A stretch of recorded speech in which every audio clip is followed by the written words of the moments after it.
Hello friends, are के educative पर आपका स्वागत है। हम राजस्थान की 1857 की क्रांति के बारे में चर्चा कर रहे थे। पहला भाग आ गया है, उसकी लिंक मैं आपको डिस्क्रिप्शन में दे दूंगा फ्रेंड्स। आज पार्ट 2 है। आज संपूर्ण 1857 की क्रांति को कंप्लीट करा दिया जाएगा। और जो भाई पहला वीडियो नहीं देखा वो वहां पर जाकर देख लीजिए, क्योंकि वो वीडियो देखने के बाद ही दूसरा पार्ट आपको समझ में आएगा। ये एनसीईआरटी व आरबीसी बुक पर आधारित है। 1857 की क्रांति। एक भी क्वेश्चन आपको इनसे बाहर नहीं जाएगा, इन दो क्लासों से बाहर एक भी क्वेश्चन आपको नहीं जाएगा। 2023 में जितनी भी वैकेंसी आई है उन वैकेंसियों में राजस्थान के 1857 की क्रांति से संबंधित क्वेश्चन आने की पूरी संभावना है, क्योंकि हर वैकेंसी में ये टॉपिक अवश्य आपको मिलेगा, 1857 की क्रांति। चलो हम देखते हैं फ्रेंड्स। अब हम विद्रोह देखेंगे कि राजस्थान में प्रारंभ कहाँ से क्रांति हुई थी और कितनी छावनियाँ थी, सभी हम देखेंगे। और पहला पार्ट में हम आपको बता दिए थे कि विद्रोह क्यों हुआ था, किस कारण हुआ था, कितनी छावनियाँ थी, ये सब हमने आपको बता दिया था। चलो अब हम नसीराबाद में विद्रोह के बारे में बात करेंगे। तो राजस्थान में 1857 की क्रांति का प्रारंभ 28 मई 1857 को अजमेर की नसीराबाद छावनी से हुआ था। तो अगर आपको क्वेश्चन आ जाए कि राजस्थान में विद्रोह कब प्रारंभ हुआ, तो उसका राइट आंसर होगा 28 मई। और भारत में विद्रोह कब प्रारंभ हुआ, तो भारत में हुआ था 10 मई को। यह भी आपको याद रखना है। कहाँ से हुआ था? मेरठ, यूपी से। तो 28 मई 1857 को राजस्थान में नसीराबाद से ये विद्रोह प्रारंभ हुआ था। नसीराबाद में 15वीं नेटिव इन्फेंट्री बटालियन के सैनिकों ने अपने ऊपर किए गए अविश्वास के कारण विद्रोह कर दिया था। इन सैनिकों ने अंग्रेज अधिकारी न्यूबरी, यानी इन 3 अंग्रेज अधिकारियों की हत्या कर दी गई थी। किस किस की? न्यूबरी की, के वेनी की और स्पॉटिश वुड की हत्या कर दी गई। तो आपको इन 3 अधिकारियों के भी नाम आपको याद रखना है। और 18 जून को दिल्ली विद्रोह में शामिल हो गए। यहाँ की क्रांति का नायक बख्तावर सिंह था। ये सबसे इंपॉर्टेंट फैक्ट है फ्रेंड्स कि मेरठ, जो हमारे नसीराबाद में जो क्रांति हुई थी, उसका नायक कौन था? बख्तावर सिंह था। और नसीराबाद में 28 मई 1857 को यह क्रांति प्रारंभ हुई थी। जो भाई नोट्स बना रहा है वो भी यहाँ से देखकर बना सकता है। एक भी टॉपिक, एक भी क्वेश्चन इनसे बाहर नहीं जा पाएगा। और देखते हैं हम अब नीमच में विद्रोह कि नसीराबाद में तो 28 मई 1857 को विद्रोह हुआ था और वहां का नायक कौन था? बख्तावर सिंह था। नीमच में विद्रोह कब हुआ? 3 जून 1857 को नीमच में विद्रोह हुआ था। सैनिकों ने हीरा सिंह और मोहम्मद अली बेग के नेतृत्व में विद्रोह किया था। यहाँ पर एबोट नामक ब्रिटिश अधिकारी की नियुक्ति थी। क्रांतिकारियों से भयभीत अंग्रेजों ने मेवाड़ में शरण ली थी। तो सबसे पहले तो आपको यही याद रखना है कि नीमच में विद्रोह कब हुआ, तो 3 जून को हुआ था। और किसके द्वारा किया गया? तो हीरा सिंह और मोहम्मद अली बेग के द्वारा ये विद्रोह किया गया था। यहाँ पर कौन सा अधिकारी था? एबोट नामक अधिकारी यहाँ पर था। तो अंग्रेज यहाँ से भाग गए थे और डोंगला गांव नामक गांव में किसान रुग्गा राम ने अंग्रेजों को शरण दी थी। तो ये भी एक फैक्ट है कि अंग्रेज किस गांव में शरण ली थी, तो डोंगला गांव में ली थी। ये कहाँ पर था? ये था उदयपुर में। उस समय मेवाड़ हम कहते थे उसको। और अंग्रेजों को शरण दी। कोटा, बूंदी और मेवाड़ की सैनिक सहायता से कैप्टन सावर्स ने 6 जून को नीमच में विद्रोह का दमन कर दिया। यह भी इंपॉर्टेंट फैक्ट है कि नीमच में विद्रोह कब चालू हुआ? 3 जून को। और विद्रोह को दबा कर दिया गया 6 जून को, यानी 3 दिन ही ये विद्रोह चला। 6 जून को विद्रोह पर काबू कर लिया गया था अंग्रेजों के द्वारा। तो ये भी फैक्ट है। चलो और देखते हैं इसके बारे में। धौलपुर में विद्रोह का कारण क्या था, किसने किया, ये भी हम देखते हैं। धौलपुर में क्रांतिकारियों ने रामचंद्र, देवा गुजर और हीरालाल के नेतृत्व में विद्रोह किया था। ये सेकंड ग्रेड का क्वेश्चन है कि देवा गुजर किस जगह के विद्रोह में शामिल हुआ था, तो वह था धौलपुर में। तो देवा गुजर, रामचंद्र और हीरालाल के नेतृत्व में धौलपुर में विद्रोह हुआ था। धौलपुर में देवा गुजर के नेतृत्व में क्रांतिकारियों ने इरादत नगर की तहसील और सरकारी खजाने को लूट लिया था। धौलपुर नरेश, यानी धौलपुर का राजा कौन था? भगवंत सिंह था। ये तो राजा का तो नाम आपको याद ही रखना है। मैंने पहला जो पार्ट आया उस वीडियो में मैंने अधिकांश रियासत के राजाओं के नाम बता दिए थे जो 1857 की क्रांति से संबंधित थे। तो आप उस भाग को जरूर देखें, तभी आपको ये भाग समझ में आएगा। तो धौलपुर का शासक कौन था? भगवंत सिंह था। और पटियाला नरेश की सिख सेना ने आकर धौलपुर को क्रांतिकारियों के प्रभाव से मुक्त करवाया। ये इंपॉर्टेंट फैक्ट है, अन्य किताबों में ये फैक्ट नहीं मिल पाएगा फ्रेंड्स, कि धौलपुर का विद्रोह का दमन किसने किया था? पटियाला की सिख सेना, यानी सिखों की एक सेना आई थी। कहां से आई थी? पंजाब की पटियाला शहर से। और उन्होंने धौलपुर के विद्रोह का दमन किया था। तो एक अच्छा क्वेश्चन बन गया है यहाँ से कि सिख सेना ने धौलपुर में क्रांतिकारियों के प्रभाव से मुक्त करवाया था। तो आपको ये याद रखना है कि धौलपुर का राजा कौन था? भगवंत सिंह था। धौलपुर के क्रांतिकारी कौन थे? रामचंद्र, देवागुजर, हीरालाल थे। और धौलपुर का शासक भगवंत सिंह। बस आपको यही याद रखना है, ज्यादा कुछ और नहीं है इसमें। टोक का विद्रोह हम देखेंगे। राजस्थान की एकमात्र मुस्लिम रियासत थी और उस रियासत का नवाब था वजीदुल्ला उस शासक था उस समय 1857 की क्रांति के समय, जो अंग्रेजों का सहयोगी था, जिसने अंग्रेजों का सहयोग किया था, हमारे क्रांतिकारी नेताओं का सहयोग नहीं किया था। किंतु नवाब के मामा मीर आलम खां के नेतृत्व में सैनिकों ने विद्रोह कर दिया। कि वजीदुल्ला तो वहां का शासक था, लेकिन उसका मामा था मीर आलम खां। तो आपको मात्र यही याद रखना है कि टोक में विद्रोह किसने किया? तो मीर आलम खां ने टोक में विद्रोह किया था और टोक पर कब्जा कर लिया था। मोहम्मद मुजीब के नाटक आजमाइश के अनुसार टोक के विद्रोह में महिलाओं ने भी भाग लिया था। तो किस रियासत में महिलाओं ने भाग लिया था 1857 की क्रांति में? तो इसका आंसर होगा टोक रियासत। राइट आंसर क्या होगा? टोक में। और टोक रियासत में विद्रोह किसने किया? मीर आलम खां ने। चलो और देखते फिर। आहुआ पाली, ये 1857 क्रांति का महत्वपूर्ण स्थान था और इसके बारे में हम आपको एक एक जानकारी आपको हम बताएंगे।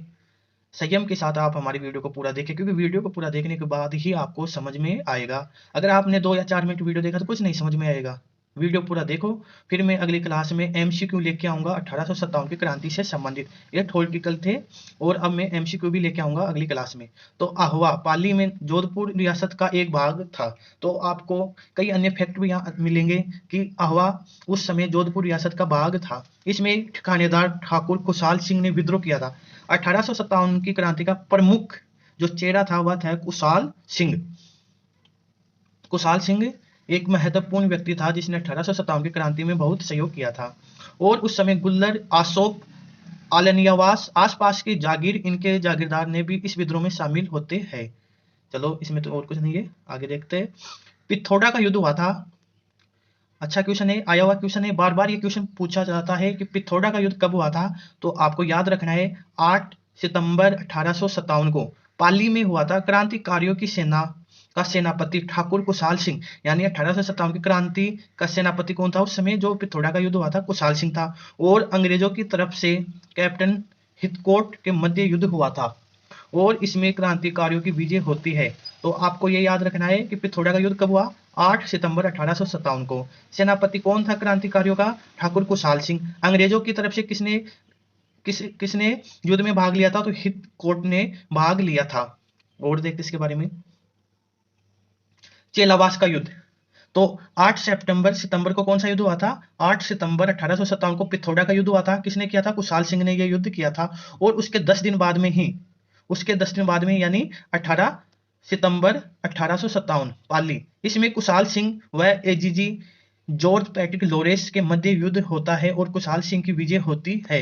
तो इस युद्ध में किसने भाग लिया? जो राजस्थान का एजीजी था, कौन था? पैट्रिक लॉरेंस था। उसने इस युद्ध में भाग लिया था। लेकिन इस युद्ध में भी कुशाल सिंह ने विजय होती है। कुशाल सिंह की क्या होती है? विजय होती है इसमें। इसका उपनाम कई बार पूछ लिया जाता है। इसका उपनाम है किसका? युद्ध का। चेलावास युद्ध का उपनाम क्या है? गोरो और कालो का युद्ध, यानी गोरो और कालो का युद्ध। गोरे कौन थे? अंग्रेज थे। काले कौन थे? भारतीय थे। तो आसानी से याद हो जाएगा आपको। ये 2 युद्ध महत्वपूर्ण थे 1857 की क्रांति से संबंधित।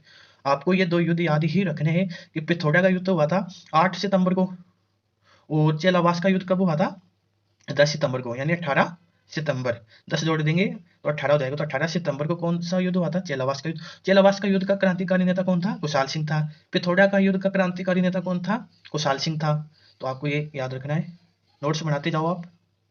एनसीईआरटी व आरबीएससी की किताब पर आधारित है, कहीं भी आपको ऐसा वीडियो नहीं मिलेगा।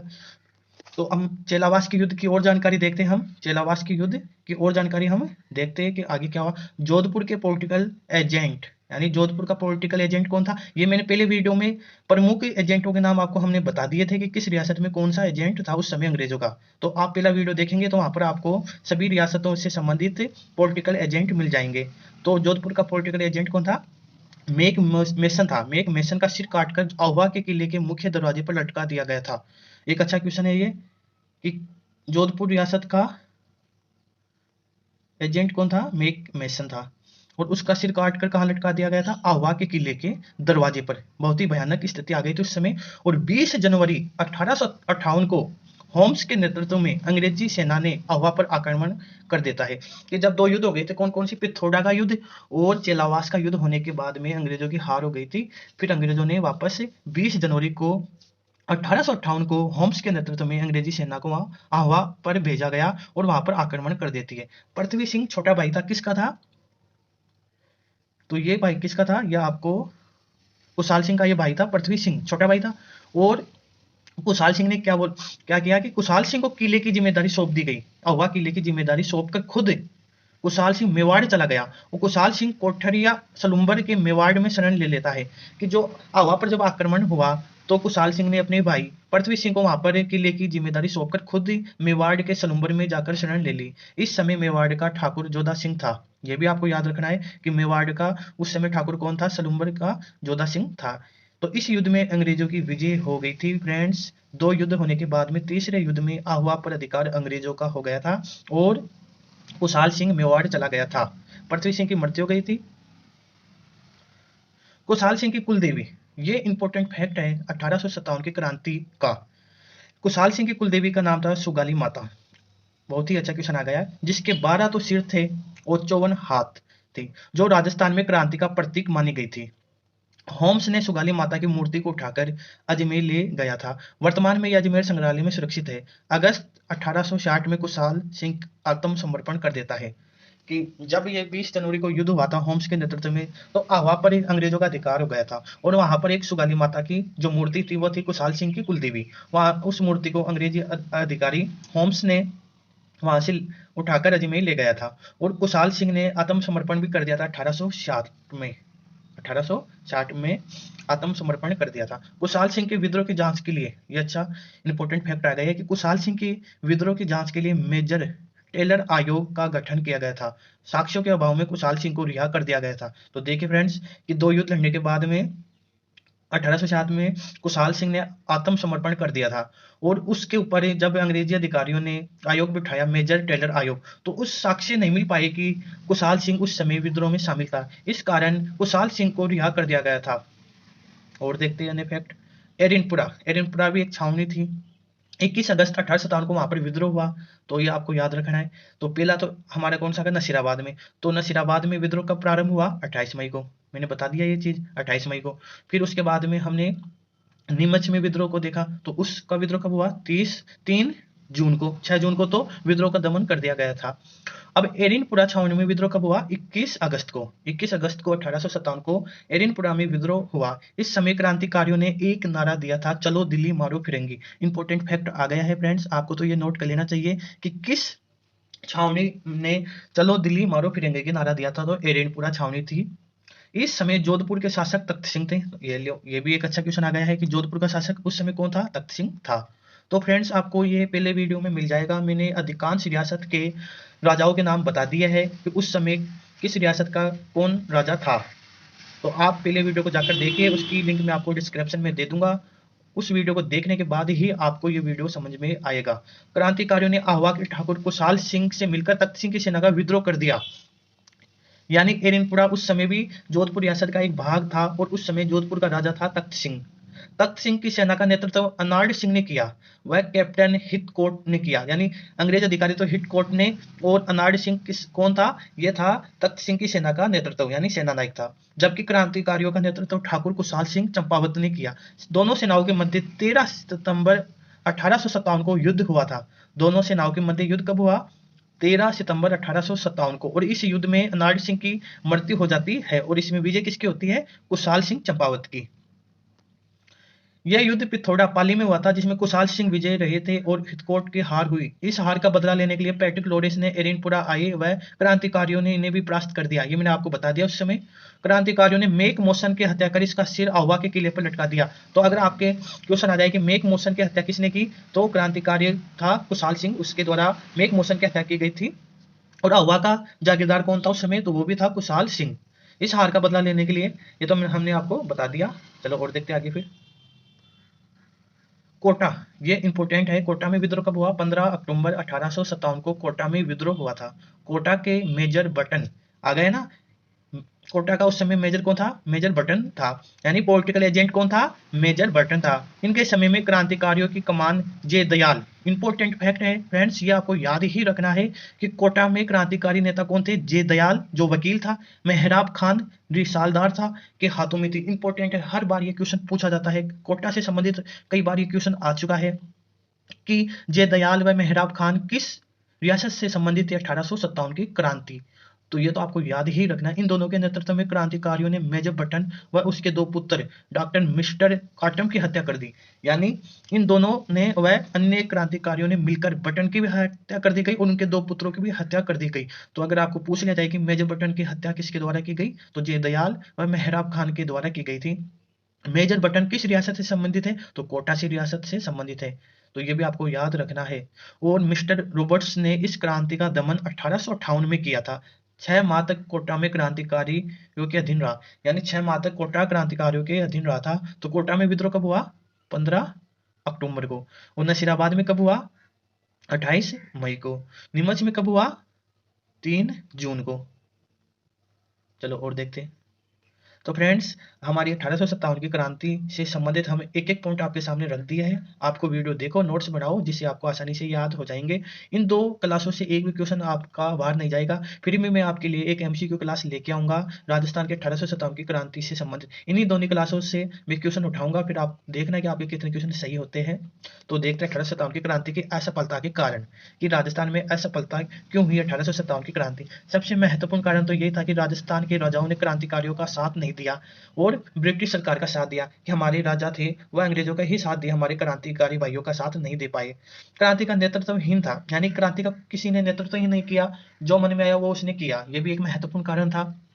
क्रांतिकारियों में एकता का भाव था और संपर्क का भाव था। यानी किसी में एकता नहीं थी तो संपर्क का भी अभाव था, कि संपर्क ही नहीं हो पाया और अन्य ने तारीख पर हुआ, इस कारण वो विद्रोह को आसानी से दबा दिया गया। अगर विद्रोह एक साथ प्रारंभ होता पूरे राजस्थान में तो विद्रोह को दबाना आसान नहीं होता फ्रेंड्स। लेकिन विद्रोह क्या हुआ कि जैसे हमारे नसीराबाद में तो 28 मई को हो गया, नीमच में 3 मई को विद्रोह हुआ और 3 जून को तो विद्रोह हुआ और 6 जून को विद्रोह का दमन कर दिया गया है। अगस्त में कोटा में हुआ, तो इस कारण ये विद्रोह में एकता नहीं थी और संपर्क का भी अभाव था। तो फ्रेंड्स, पहला वीडियो भी आप देखना। अगर आपको वीडियो अच्छा लगे तो चैनल को आप सब्सक्राइब कर देना।